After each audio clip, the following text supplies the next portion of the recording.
Hello, you are watching Shalom World News. I'm David Kerr from Lansing in Michigan, and these are your latest news headlines from around the world. The federal government in the United States has told a Catholic hospital to extinguish the sanctuary lamp candle in its chapel, or face being stripped of its accreditation to serve needy patients.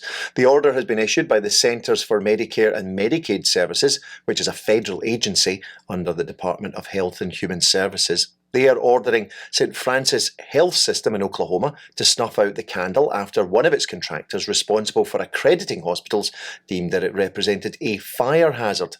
Failure to comply could see the hospital stripped of its ability to accept Medicare, Medicaid and other low-income patients. The sanctuary lamp candle in a Catholic chapel represents the presence of Jesus Christ in the Blessed Sacrament within the chapel's tabernacle. St. Francis is now appealing the government decision. The healthcare system has 5 hospitals in eastern Oklahoma. It treats almost 400,000 patients a year and has provided over $650 million worth of free medical care over the last 5 years. The spiralling violence in Sudan is putting millions of children and their families at risk. That's according to the United Nations Children's Agency, or UNICEF, as the conflict between rival military groups for control of the African country enters its 3rd week. UNICEF say children are increasingly being caught in the crossfire and deprived of essential help. Since the violence began on April the 15th, there are reports that at least 190 children have been killed, with close to 1,700 sustaining injuries. Lawmakers in North Carolina have approved a new law reducing the time limit for abortions from 20 to 12 weeks. The legislation was passed on Thursday by 29 votes to 20 in the state Senate. The vote broke down along party lines, with Republicans voting for and Democrats voting against. The bill will now move to the state's Democratic governor, Roy Cooper, who's pledged to veto it. Republicans in the state legislature, though, however, have a sufficient number of members to allow them to override the governor's veto. Meanwhile, Republican lawmakers in Florida have passed a bill intended to shield schoolchildren from sexualized content. The new law bans classroom instruction on homosexuality and so-called gender identity up to the 8th grade of school. It also prevents school staff or students from being required to refer to people by personal pronouns that don't correspond to the person's sex. The bill is now expected to be signed into law by Florida's Governor, Ron DeSantis. Alabama looks set to become the latest state to ban biological males from participating in female sports at university. On Wednesday, the state Senate voted 26-4 to extend a 2021 ban that applied to schools from kindergarten to 12th grade. The bill will now return to the Alabama House of Representatives, where lawmakers must decide whether or not to accept a minor change to the bill. At least 20 other states in the US have now imposed similar restrictions at the K-12 or collegiate level.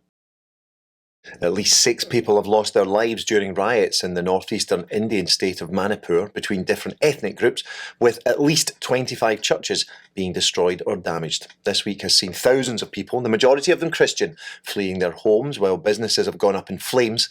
Tensions over property rights and economic interests have existed between these states' ethnic groups for decades. The recent spate of church burnings, however, is being largely blamed on the growth of Hindu nationalism among the dominant Meitei community. The Vatican has expressed surprise after both Ukraine and Russia said they were unaware of the Holy See's peace mission in the war-torn Eastern European nation of Ukraine.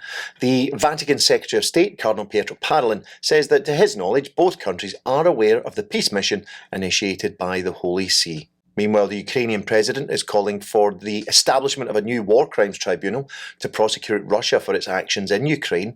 President Volodymyr Zelensky made his appeal while visiting the International Criminal Court in the Netherlands this week. In March, the court issued an arrest warrant for President Vladimir Putin of Russia, charging him with war crimes involving the forcible deportation of Ukrainian children to Russia. Russia denies the charge.